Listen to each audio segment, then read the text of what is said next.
дами и господа, скъпи зрители, след малко стрелките на часовника и ще настъпи новата 2026 година. Нейните страници са още празни.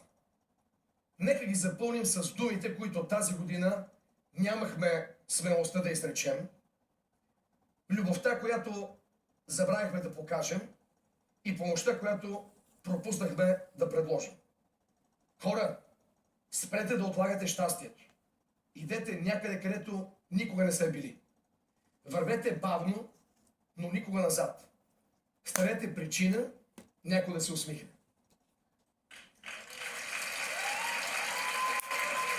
Обичайте хората, които са ви виждали, когато сте били невидими. Бъдете благодарни за това, което имате и накрая ще имате повече. И най-важното, напишете някъде в сърцето си, че най-добрият ден от годината винаги е днешния. На здраве за новата година и за новия шанс да свършим поне едно нещо както трябва. И запомнете, лошата новина е, че времето лети. Добрата новина е, че вие сте пилота.